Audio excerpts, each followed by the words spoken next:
My name's Rochelle. I'll be reading this morning's teaching text for us. This morning's teaching text is Ecclesiastes 9 verse 11, sorry, my bad. 9 verse 11 to 10 verse 20. Again, I saw under the sun that the race is not to the swift, or the battle to the strong, or bread to the wise, or riches to the discerning, or favor to the skillful. Rather, time and chance happen to all of them. For certainly no one knows his time, like fish caught in a cruel net, or like birds caught in a trap. So people are trapped in an evil time, as it suddenly falls on them. I have observed that this also is wisdom under the sun, and it is significant to me. There was a small city with a few men in it. A great king came against it, surrounded it, and built large siege works against it. Now a poor wise man was found in the city, and he delivered the city by his wisdom. Yet no one remembered that poor man. And I said, wisdom is better than strength, but the wisdom of the poor man is despised, and his words are not heeded. The calm words of the wise are heeded, more than the shouts of a ruler over fools.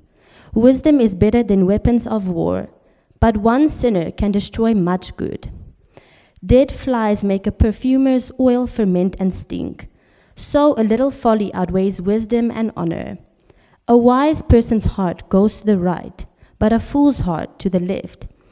Even when the fool walks along the road, his heart lacks sense, and he shows everyone he is a fool. If the ruler's anger rises against you, don't leave your post, for calmness puts great offenses to rest. There is an evil I have seen under the sun, an error proceeding from the presence of the ruler. The fool is appointed to great heights, but the rich remain in lowly positions. I have seen slaves on horses, but princes walking on the ground like slaves. The one who digs a pit may fall into it, and the one who breaks through a wall may be bitten by a snake. The one who quarries stones may be hurt by them. The one who splits logs may be endangered by them. If the axe is dull and one does not sharpen its edge, then one must exert more strength. However, the advantage of wisdom is that it brings success. If the snake bites before it is charmed, then there is no advantage for the charmer. The words from the mouth of a wise person are gracious, but the lips of a fool consume him. The beginning of the words from his mouth is folly, but the end of his speaking is evil madness. Yet the fool multiplies words.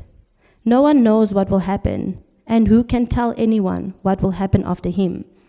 The struggles of fools weary them, for they don't know how to go to the city. Woe to you, land, where your king is a youth and your princes feast in the morning. Blessed are you, land, when your king is a son of nobles, and your princes feast at the proper time, for strength and not for drunkenness. Because of laziness, the roof caves in, and because of neglect, hands the house leaks. A feast is prepared for laughter, and wine makes life happy, and money is the answer for everything. Do not curse the king, even in your thoughts, and do not curse the rich person, even in your bedroom. For a bird of the sky may carry the message, and a winged creature may report the matter. This is the word of the Lord.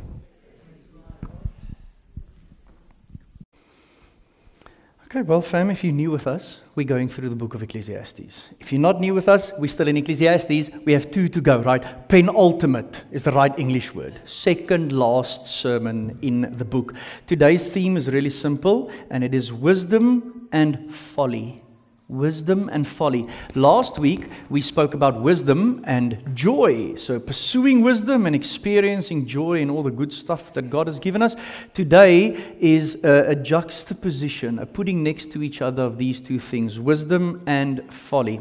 And I just want to remind you, we have a discipleship journey at Fellowship City. This is the way that we describe how we make disciples. And as you would know at Fellowship City, we say that a disciple loves God and loves people. That's the goal, and that's what we want to be formed into. But to help us to make it practical, we say how a disciple loves God and loves people, and then to make it even more practical, we say exactly how that is done, right? So a disciple knows God, a disciple commits faithfully, and a disciple gives generously, and then these 3 little dashes say how we do that. So I just want to remind you that at Fellowship City we say a disciple is someone who loves God and loves people, and a disciple commits faithfully, not when it suits them, faithfully to transformation. So today is going to be one of those sermons. We're going to do some hard work today. And what I'm about to say and what the Bible is about to say to us, it's going to work you on the inside. But remember, that's not a bad thing. That's a good thing, because we want to be shaped into the image of Christ. So know that today will definitely challenge you in terms of your own faithful commitment to your transformation into the image of Christ and into a life that is full of the fruit of the Spirit. So verses 11 to 12 are short verses. They're sweet and they are weighty, of course. And then we are going to work through the rest of the teaching text using these 6 points. So just so you know where we're going. So I'll do 11 and 12 quickly after I've prayed. But then we are going to look at wisdom. And we're going to look at the fact that wisdom is powerful and effective. Wisdom is ruined by a little folly. Wisdom is needed in leadership. Wisdom is needed in practical situations. Wisdom is needed in our speech. And wisdom is needed in all of life. Just in case you missed it, we need wisdom, right? That's going to be what I am going to try and convey today. Now, why? Well, the teacher in Ecclesiastes says that wisdom is powerful and we need it for life under the sun, right? This earthly existence. So I'm going to ask you a question. Do you have wisdom? And before you're too quick to say, "Yo, absolutely," I do want to ask you, what would the people closest to you say? The people who know you best. And the people who see you the most. And then also, if their answer is yes and your answer is yes, may I ask you, how do you know? How do you know that you have wisdom? Well, the teaching texts describe what a life of wisdom looks like. And that's why we're going to look at it. So before we jump in, let's pray. Lord Jesus, we want to be wise because we want to be like you. And you were the wisest person who ever lived, and now we are following after you. We want to be on the right path, a path filled with wisdom, a path filled with prosperity and fruit and vitality. We don't want to be foolish, and we don't want to be enslaved and trapped by our own folly. So show us now what a life of wisdom looks like, and through your Holy Spirit, enlighten our minds and make our hearts ready and pliable to hear from you. Speak to us, Lord Jesus, through this amazing word of yours that cuts super, super, super deep. We are listening, and we pray this in your name. Amen. Verses 11 and 12, very quickly. Life is unpredictable, death is inevitable. That's what it says. And the reason why I say very quickly is because the teacher has said this now many times in the book, okay? And we've spent a lot of time on the unpredictability of life and on the inevitability of death. But I need you to know that he says in verse 11 that human ability is no guarantee of success. Can you see that? Human ability matters, your skill matters, your schooling matters, but it simply is not a guarantee of your success. Why? Look at the end of verse 11. Time and chance happen to all of them. Life is unpredictable. Does that mean that we leave everything up to chance? Luckily not. We leave everything up to a sovereign God who knows everything and who is everywhere and who knows all things. Do you realize that every single challenge that you are faced with does not surprise God? You face a challenge in life and you go, "Oh, I didn't see this one coming." And then our Father in heaven with a loving heart towards us goes, "Keep calm, I saw it coming. I know about this. I also know where this will end, and I won't fail." You see? So we don't leave it up to chance. We trust, as the teacher has said, that there's a time for everything under heaven. Chapter 3, do you guys remember that? The Lord will make everything beautiful in its time. Chapter 3. We rest in the fact that we are in God's hand, the beginning of chapter 9. So life is unpredictable and death is inevitable. So once again he mentions the subject of death, and he says in verse 12 that no man knows his time. He says, death happens to you without you knowing when it will come. And then he uses the fish and the bird and says, a fish thought that he was going to eat, and all of a sudden he's caught. And a bird thought that he was going to fly, and all of a sudden he is caught. In that same way, death will catch us. Death will come for us, and we won't be able to escape death. And we know as Christians, and at least Bible-believing people, that after death comes judgment. And the question about the judgment then is, are you ready to die? Now, once again, don't despair. Remember, for Christians, we don't have to fear death because Jesus has conquered it, right? Listen to the book of Revelation, chapter 1. Jesus says, fear not, fear not. I am the first and the last and the living one. I died, and behold, I am alive forevermore, and I have the keys of death and Hades. So Jesus is alive. Those who are in him will live forever. And because of this glorious reality, life for us means something, right? And we have something called eternal life that will come after our death, which we don't need to be scared of. Are you guys with me? That's really, really important. If you are a believer in Jesus, you should not fear death ever. But if you are not a believer in Jesus, then you should. Let's talk about evangelism. You know, when you share your faith and you share the good news of Jesus and you talk to someone about their own salvation and God's love for them and the fact that Jesus died for them and the fact that we should put our faith in Jesus and the fact that that brings us eternal life, you know, those kind of conversations, we call that evangelism. Here's a really good question to ask someone who's not a believer. How do you plan to beat death? Hey? Think about that. Because we don't have to beat death as Christians because Jesus did it. And he defeated death. So I'm not scared of it. But if you're not a believer, you will face your death. And then the question is, how do you plan to beat it? Listen to Jesus in John chapter 8. I told you that you would die in your sins, for unless you believe that I am he, you will die in your sins. So if you talk to someone about their own journey of faith, put death before them and just ask, how are you planning to beat this thing? Because we can't. And there's only one way to do it. And that's putting our faith in the one who actually beat death. You guys with me? So whenever you have a faith conversation with someone, I really want to encourage you to tell them and to remind them that they have breath in their lungs today because of God's grace and mercy. They could have been dead. Right? I'm not saying threaten them with death. I'm just saying help them to understand that they have breath in their lungs because God has added another day to their lives, and He's the only one that could decide when death comes. And for us as believers, when death comes, it's like eating breakfast, right? We're just going to transition into eternal life, and we are with Jesus. How cool is that? But for the non-believer, it's not. Okay, little evangelism lesson there. Now let's get going.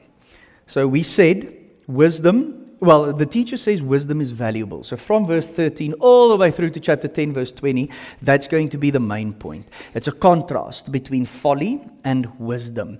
Because the question is, how should we live in view of the uncertainty of life and certainty of death? The answer is wisely. And in this section that Rochelle just read for us, the word folly or foolishness is mentioned 9 times, which means that it is a real thing. Which means that if you are not wise, you are foolish. It's either or, one or the other. And check, the teacher doesn't say, because life is unpredictable and because death is inevitable, you just throw your hands up in the air, and despair. That's not what he says. He says, be wise and seek wisdom. Okay, so I already told you the 6 points that we're going to run through. Let's start with the first one. Wisdom is powerful and effective. So in verses 13 to 15, he says that wisdom can bring a remarkable victory. He tells a story of something that happened, a little man and a little city that teaches us a big lesson, right? And that is that this little city against this great king was delivered because of wisdom. So how did this guy's wisdom deliver the city? We don't know. Why? Because no one remembered him. That sucks now, doesn't it? It would have been awesome if we just had the story, but we don't. We know of other stories in the Old Testament, like 2 Kings 19, where King Hezekiah said, please, do not destroy Jerusalem. And because of one man's prayer, the whole city was saved. We don't know if this wise man prayed, but what we know is that one wise person can save an entire city. It can save an entire city. Now after that, which sounds really successful, in verse 15, he gives this sobering thought, and that is that yet no one remembered that poor man. So that's another fact of life. 2 facts of life. One, wisdom can save a city, and the other one, people forget the wise. Just deal with both of those, says the teacher. Wisdom might not make you famous. Wisdom might not get you praised. Wisdom might not get you all the followers on the socials you want, but it's still something that we should pursue every single day. I thought about it this morning. I brushed my teeth, which is good for you guys to know. But I don't know who invented toothpaste. Hey? I turned the ignition of my car, but I've got no idea who invented the first engine. I've got no idea who made batteries, but I've got one in my phone. I've got no idea, well, okay, actually I do know who invented electricity, but you know what I mean. Often, all of these famous people who did these amazing things get forgotten. But that's not why we seek wisdom. We don't seek wisdom to be praised. We seek wisdom to enable us, to guide us through this life we live. And then in verse 16 to 18, he pretty much just says, the reason why we seek wisdom is because wisdom is better than other things. Do you guys see it? So look at verse 16 to 18. He says it's better than strength. He says it's better to listen to the calm words of the wise. And then he says it's better than weapons of war. Okay, so let's start with wisdom is better than might. Or in here it's translated, wisdom is better than strength.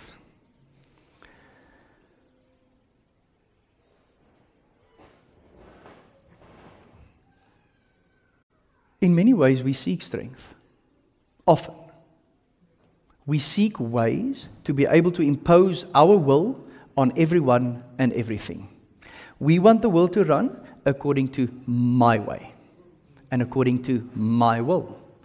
Therefore, I will do whatever it takes to be able to impose my will and my way on life. That is called strength. That is called might. The teacher says it's better to be wise than to have all of those things. So I just need you to sit with that, because that's truth. And that speaks to me too. Because as I envision this life where Reino is king of everything, the teacher goes, yeah, dude, that's not going to help you. What is going to help you to navigate this life is wisdom. So that's the first thing. Wisdom is better than might. Do we believe this? And does our lives show it, actually? And then in verse 17 to 18, it says that the calm words of the wise are definitely better than the shouts of a ruler over fools. What we need to learn here is that the loudest voice is not always the wisest voice. And we need to hear that in this world we live in, because the world we live in has a lot of really loud voices. Have you ever received a video forwarded to you on Instagram or the TikTok or whatever of someone being really loud-mouthed? But they speak absolute nonsense? It's the world we live in. We live in a world where there's a lot of loud voices, but just because your voice is loud, or your voice gets amplified, or you are able to amplify your own voice, doesn't mean that you are the wisest or the strongest. Have you ever been in an assembly of people, or in a gathering of people, where there's one blabbermouth doing this the whole time, but it makes absolutely zero sense what they say? Don't raise your hands. I know you've been in those situations. That's exactly the point the teacher is making. Let's bring it closer to home. Dads in this joint, just because your voice is the loudest in the house doesn't mean that you're right. And just not to let the moms off the hook. Moms, some of y'all have got big voices. Just because your voice is the loudest in the house doesn't mean that it's the wisest. Often, proud and angry voices can actually destroy people. Loud and angry voices can destroy marriages. Loud and angry voices can destroy relationships. Loud and angry voices can destroy countries. That's what it says there. The shouts of a ruler over fools. You don't have to be a loudmouth to be a good leader. You don't have to be a loudmouth to be a good coach. You don't have to be a loudmouth to be a good dad or a mom. You don't have to be a loudmouth to be a good preacher. I'm saying that while I'm being a loudmouth. You know what I mean? Just saying. In a different context. That's not what's needed. And then in verse 18 he says, wisdom is better than weapons. Okay, so check. He's not saying that war is a good thing or a bad thing. He's not saying that weapons is a good thing or a bad thing. He's using that as a metaphor to say wisdom is better than whatever use you could find for weapons or for war. That's what he's saying. And then he makes this sobering statement, one sinner can destroy much good. That's crazy, huh? Think about it. So there's a lot of strength in wisdom. There's a lot of power in wisdom. But in the same time, he says, there's also a lot of power in foolishness. Because foolishness can destroy. And actually, the rest of verse 18 creates this bridge into chapter 10. Let me say it the other way around. It doesn't take a lot of foolishness to destroy your wisdom. Or your own foolishness, one simple decision that you make, could actually have an effect on a lot of other people. I don't know if you guys watched the Bok game yesterday, but there was a moment where Cheslin Colby passed a pass to nowhere. He thought it was going to Jesse, and Jesse thought it was going to someone else. The ball bounced, Argentina scored a try, and all of a sudden, boom, the whole Springbok team is under pressure. But it was one guy's mistake. Okay, I love Cheesy, right? I'm not hating on the guy. I'm just saying it was one moment of foolishness, and all of a sudden the whole team is under pressure, and the whole stadium is holding their breath. You guys with me? He says the same happens with foolishness. Your simple act of foolishness could cause massive destruction. So wisdom is powerful and effective, and that's why we pursue it, and that's why we listen to wise people, because if we don't, the only other option we have is foolishness. Okay, so then he continues on this train of thought, verse 1 to 3 in chapter 10, and he says again that wisdom is ruined by a little folly. Okay? Dead flies make a perfumer's oil ferment and stink. How's that? So this morning, when I was getting ready, I put on some product here, right? That Boesie gave to me for my birthday, Bulgari Man. This is definitely my most mature fragrance as a 40-year-old. Just want to say, I'm 40. I've got fine hair growing out of my hair here. Do have some lines on my forehead. But it smells lovely. As lovely as this smells, a little foolishness could make this smell like the Henops River. You guys with me? Cabbage. Quite pungent. That's what he says. He says you could be very wise and it could be very beautiful, but one act of folly, one fly, and all of this stinks.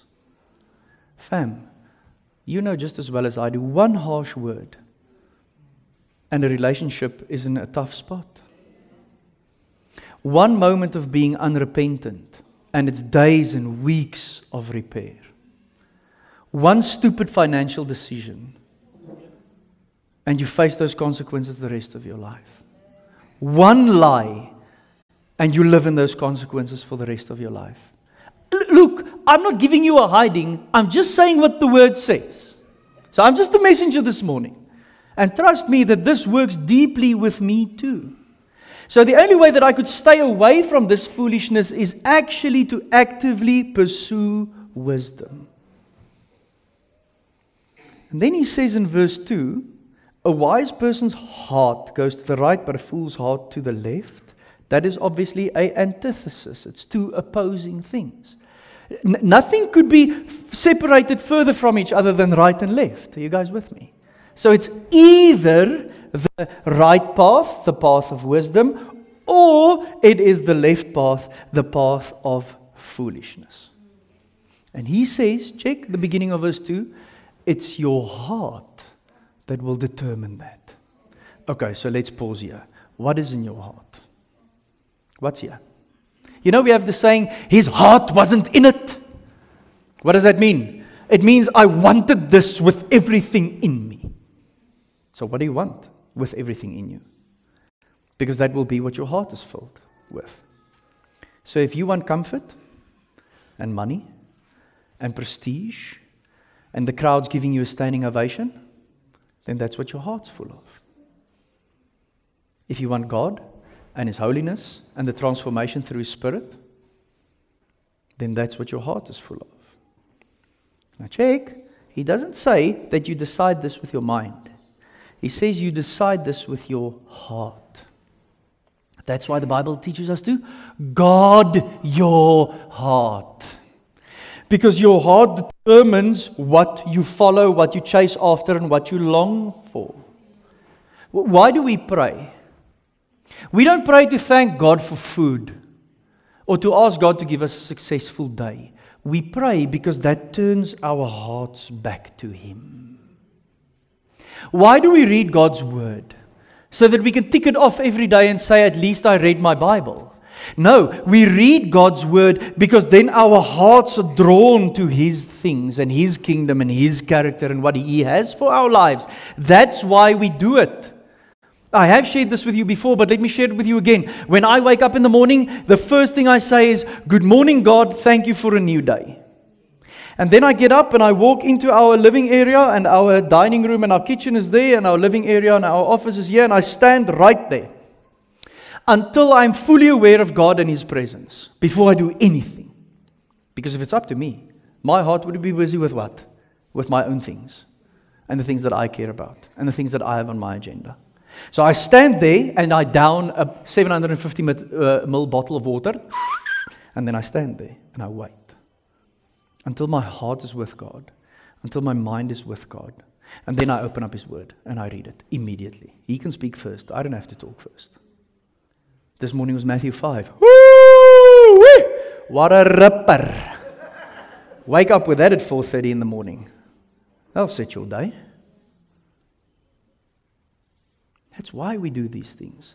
Because what our hearts are turned to will determine the direction of our lives.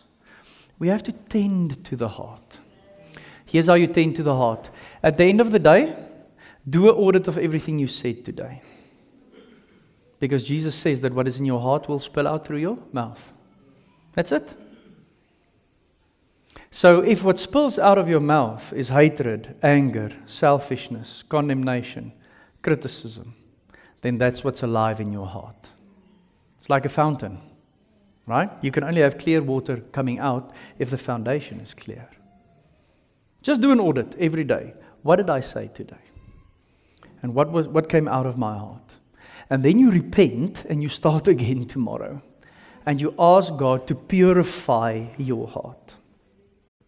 So wisdom is powerful and effective. A lot of wisdom can be ruined by a little folly. Let's look at verse 4 to 7. It's actually a really simple point that he makes, and he just says that wisdom is needed in leadership. Which then raises the question, how do you deal with foolish leaders? Ooh, this will preach. This will preach. Look at verse 4. If the ruler's anger rises against you, don't leave your post, for calmness puts great offenses to rest. I cannot tell you at this moment what I think about our rulers. I also cannot tell you what you should think about our rulers. What I can tell you is that the wise way to deal with rulers is calm and careful. Not in protest, not vile, not in anger, and not with wrath. We respond with the character of Christ. Why? Because calmness puts great offenses to rest. Fam, do you know how you stop a fight? Don't fight. It's actually really easy. If you come at me with fist swinging and I don't swing a fist back, the fight will stop because you're fighting yourself. And he says, we live in a world with rulers. We live in a world with authority. More often than not, these rulers and this authority don't care about people. They care about themselves. That will make you angry. That will make you discontent. He says, respond with a different character. And for us as Christians, that means respond with the character of Christ. So the loudmouth, angry leader will not influence you to shout back in anger. That can't be Christians. We cannot protest that way. We should protest, but in a different way. 1 Peter says, when he was reviled, he did not revile in return. When he suffered, he did not threaten. So we do this in the power of Christ. Verse 5 is an example of foolish leadership. And I think the point in verse 5 to 7 is just that those who are wise and qualified are often not the ones in leadership. That's hard. But he says it's true in life. He says if you are a leader, you need to be wise, but also know that often the wise and the qualified are not the ones in leadership. And then the ones in leadership put their friends in leadership. That's what he says. Let's look at verse 8 to 11. This is the fourth point. He says wisdom is needed in practical situations. Now, hey. We're going to have a laugh here now, and you're going to think that these verses doesn't exist in the Bible. But it's super practical. It's super practical. Here's what he says. He says, in all the situations you find yourself in every day, you need wisdom. Why? Because accidents can happen to anyone. That's literally what he says. Okay? So let's look at verse 8. The one who digs a pit may fall into it. Right? So you're digging a pit because you want to catch an animal into the pit, right? So you dig the pit and then you cover up the pit and then you go, woo-hoo-hoo-hoo, dinner is coming, and you drop into your own pit. He says it could happen. You didn't see it coming. You were going about your business. It was a normal daily task, but an accident happened to you. For all of you who work in corporate environments, the next time you have environmental health and safety training, don't scoff at it, go through it. Okay, safety first. Safety first. That's what the teacher says. It's not me. And then, in the rest of verse 8, he says, the one who breaks through a wall may be bitten by a snake. Okay, so hang on. Remember, their walls weren't plastered like our walls. Their walls consisted of stones that were stacked. So when you have a whole bunch of stones that are stacked, you have little crevices and holes. And there might be a snake in there. So why would you break through a wall? Well, you're either destroying something, or you are building something up, or you're renovating it. And he says, whether you're destroying something, or whether you're building something up or renovating it, there might be danger lurking there. And something bad might happen to you. The one who quarries stones may be hurt by them. You guys know when you pick up something heavy? Back straight, knees bent, good grip. I'm scared that I might tear my pants. I'm not going to go lower. Right? Good posture and up. Why? Because you can hurt your back. That's what he says. I mean, you're carrying stones around. It's your job. And all of a sudden you throw out your back. And then he says the one who splits logs may be endangered by them. I don't know if you've ever split logs, right? When you make fire or when you braai and you have to make the sekelbos a little smaller or the rooikrans or the kameeldoring or whatever it is, you usually use an axe. Hey, that's a dangerous job, right? You think you're going to look like those people at the axe-swinging games of America. Wapa, wapa, wapa. No. I mean, there's splinters everywhere. You could hurt yourself. That's what he says. As you go about your business and you do your everyday tasks, you need wisdom. That'll preach, fam. Do you do that every morning? Do you say to God, God, this is what I'm going to be busy with today? And it might seem like menial tasks to me, but I need your wisdom for this. Guide me in how I do everything. Because if you seek God's guidance in everything you do, you will find God's guidance in everything you do. Okay, let's look at verse 10 to 11. So, he says the wise person tries to avoid dumb mistakes. Do you see it? So he says, if the axe is dull and one does not sharpen its edge, then one must exert more strength. You guys have heard of the saying, don't work harder, work smarter. That's what he says. He says, if you are wise, you're going to find ways and you're going to sharpen the blade to get your work done as successful as possible. Now, I could make a joke and say, you're not going to use a butter knife to cut down a tree. But maybe I should take this a little bit more seriously. Just ask, are you actively sharpening yourself? to do the job at hand. I'm really challenged with that over this last bit. Am I sharpening myself as a dad? Am I sharpening myself as a spouse? Am I sharpening myself as a preacher? Am I sharpening myself as a leader of our team? Am I sharpening myself as a colleague and a brother and a friend? Because the axe can get dull, fam. And sometimes we think that we have it all together, but we don't. So maybe taking a good critical look at your own blade is a good thing, right? At the moment, I'm reading a lot of stuff just to help me stay sharp in all of the roles that I play and in everything that I do. And then, okay, so it's about sharpening up, and then in verse 11, it's this really weird verse that says, if the snake bites before it's charmed, then there's no advantage for the charmer. Now look, I know that snake charming isn't something that we're going to do this afternoon around the braai, okay? So let me just frame this for you. This is what snake charming is all about. You are here, and a snake is there. And the snake is going to feel threatened by you. So if the snake is going to feel threatened by you, then it's going to bite you. So when you charm a snake, you control the snake. That's what it's all about. So it's knowing the danger of this thing, moving towards it, and exercising control over it. Not waiting too long to do something about it, and also not treating it as your pet, because then it's going to bite you. Do you see it's about wisdom in knowing when to act and what to do and when to take control of a certain situation and not just leaving it?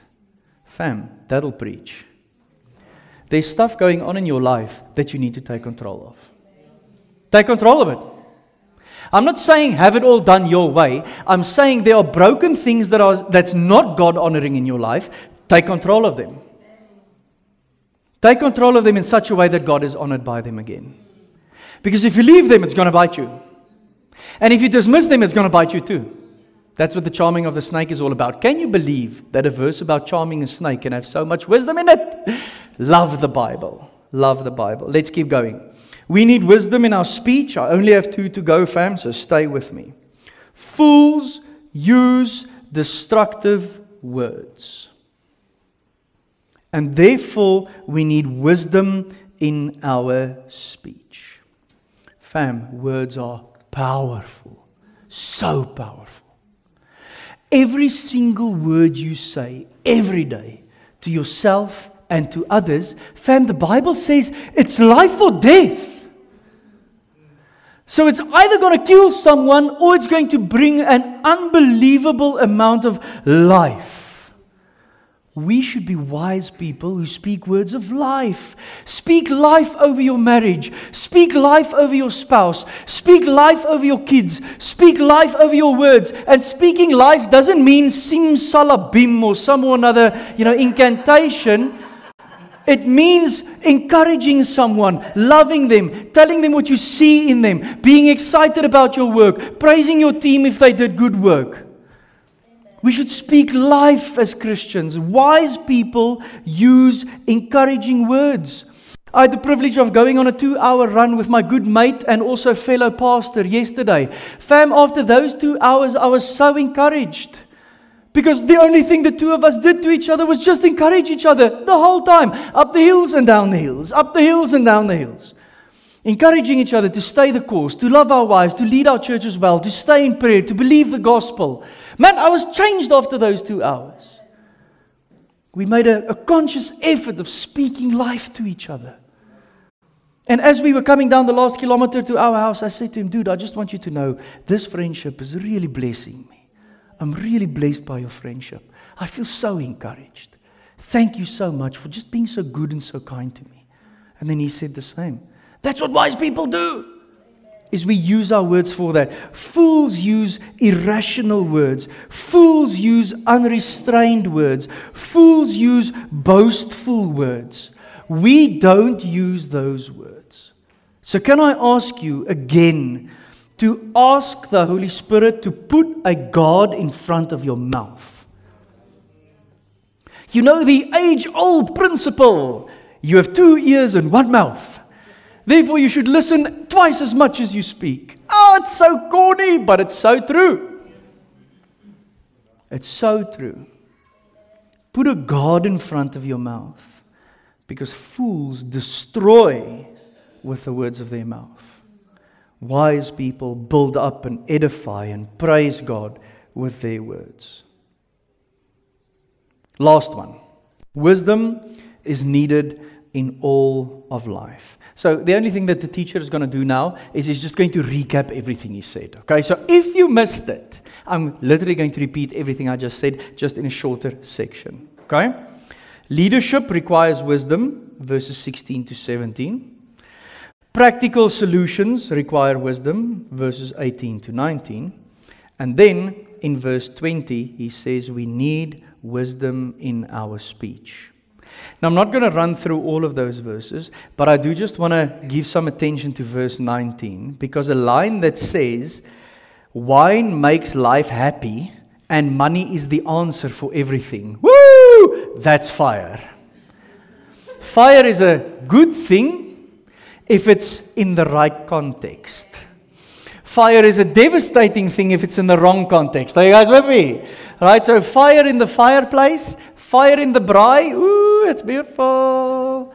Fire in a dry and arid land, devastating. Okay, so this verse, taken wrongly, could ruin your life. So let me just spend some time here. Remember last week, the teacher said, the wisest thing we can do is to enjoy what God has given us. And to enjoy it with the people God has given us. And to find joy in things like food and relationships and work. He repeats that by saying a feast is prepared for laughter and wine makes life happy. Wine is an umbrella term for the things that God has given us, the things that we can eat and drink. You guys with me? He's not saying if you drink a little wine and a little more wine, then you will be happy. Let me just put this to you. You will be depressed and hungover. Don't do it. It's not how we roll. He's just saying, enjoy that which life has given us. And then he says, if you want those things, you need money. And that's what he means if he says, money is the answer for everything. Now remember, he's also talking about being slothful. And he's talking about being lazy. So the point that he's trying to make is, you ought to enjoy what God has given you. And you need to work so that you can get money, so that you can get those things that God has given you so that you can enjoy them. You guys with me? That's wisdom. So you can't just sit and expect to be able to enjoy everything God has given you if you don't want to work. We need to work. We were created for work. Work isn't an after effect of the fall. Work is part of our created order. Before the fall of man, God gave Adam work. He gave him work. So we are made to work. And he says that you can't expect to enjoy the good things in life if you're not willing to work. Fam, that'll preach. Oh, we live in a world that wants all the good stuff of life and not being willing to work at all. There's something about glorifying God through an honest day's work. I cannot tell you the satisfaction I get after a day of normal work. Nothing that shot the lights out or nothing that was published on the front page of the newspaper. Do you guys remember those newspapers? Ne? But I did an honest day's work. Got up, asked for grace, did it all, and now I'm laying my life down again. He says that's what wise people do. And then obviously again he says we need wisdom in our speech, and I just want to amplify the fact that he says do not curse someone, well a rich person in this case, even in your bedroom. For a bird might hear it and then carry on the message. So don't go, I just need to make sure that there are no birds around. Rather say, that means I should never say anything about someone else that is incriminating or condemning to them. Because it will come out. And I just want to implore you, and I want to encourage you, and I want to urge you as Christians living in this day, fam, whatever you say about people, it's going to come out. You won't be able to hide it, and you won't be able to keep it in the dark forever. You know, you say something about someone in a group, and then someone screenshots that and forwards that to that person. Don't say it on the group, because your thought immediately goes to, yeah, but he shouldn't have screenshot it. Don't say it on the group. Don't. Marie and I said to each other yesterday, our kids have now jailbreaked our phones. Okay, so I left my phone on my desk yesterday morning. I went for a run, came back very encouraged. And when I came back, Ava unlocked my phone and sent a message to Marie saying, "Good morning, Mom. This is from Ava." Super cute. But then I said to Marie, "Do you realize that she then read our messages?" So what is there in our messages that my kid might go, "Oh, it shouldn't be anything"? Because speech between the two of us should be righteous. Guys with me? It's going to come out, and I'm telling you, they won't keep quiet. They are just going to run to Auntie Gladys and say, "Auntie Gladys, can you believe what my dad said about you?" I didn't say anything about Auntie Gladys. Just saying. Just saying. Wisdom is effective and powerful. It blesses the land. It blesses the people. A little folly can ruin wisdom. Laziness can cause the roof to cave in. And that's why we pursue wisdom. So life's unpredictable. Death is inevitable. Wisdom, invaluable. And where do you and I go for wisdom? We go to Jesus. That's the biggest joy we have as Christians. Jesus suffered as a substitute for our salvation so that we could be saved. That's the good news. And we get saved by repenting, by turning back to Him, by receiving the forgiveness that comes from His death on the cross, and then by remembering the good news. He made a way for us to be in relationship with Him, and it's in that relationship that we find wisdom. So if the world needs wisdom, we can also translate that as the world needs Jesus.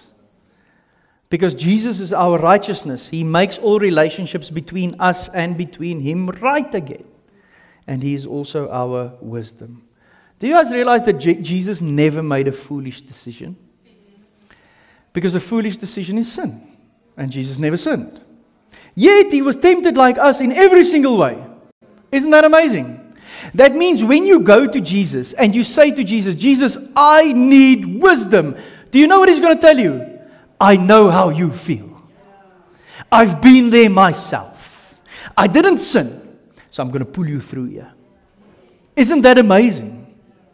That's where we go for wisdom. He made a way for us to have peace in the uncertainty of life, because we know that He's conquered death through His resurrection. Jesus rules the whole world now, seated at the right hand of the Father with wisdom.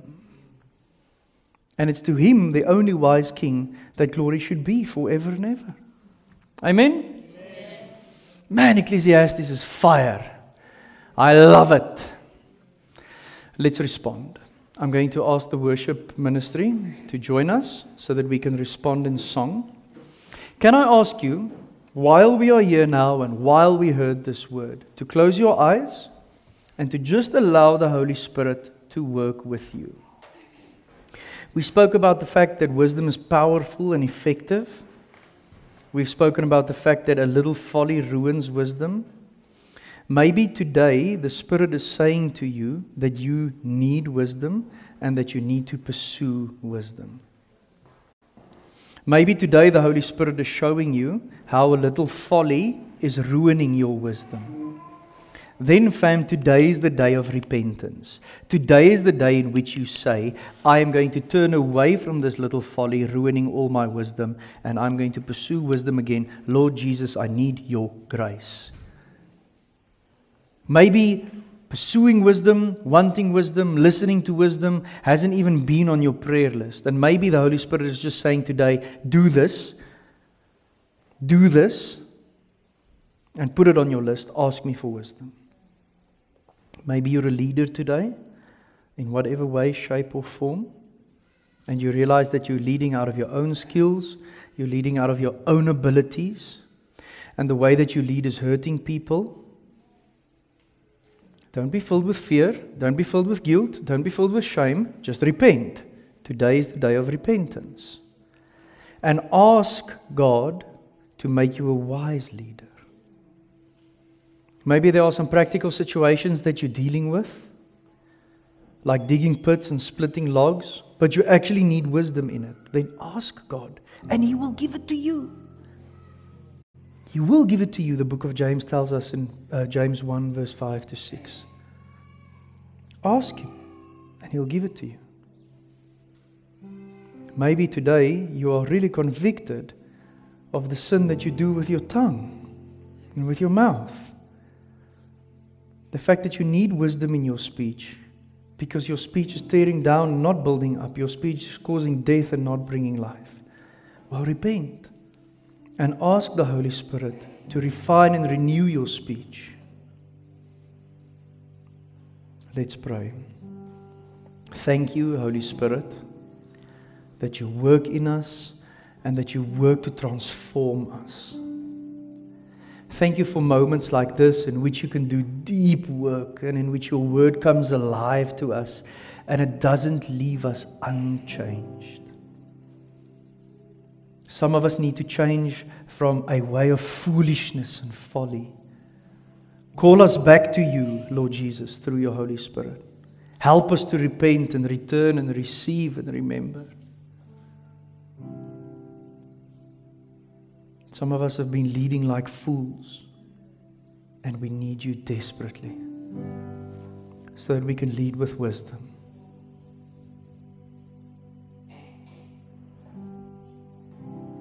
Some of us need a lot of wisdom, Lord Jesus. Things that we might think are only small things or everyday things, but you say that we can ask you for wisdom in those things. So please give us wisdom in all the situations and all the practical things we are faced with. And lastly, I want to pray that you put a guard in front of our mouths. Oh, we want to talk in a way that glorifies you, Father God. We want to see life come from our mouths, so we want to see our hearts filled with that. Please renew us.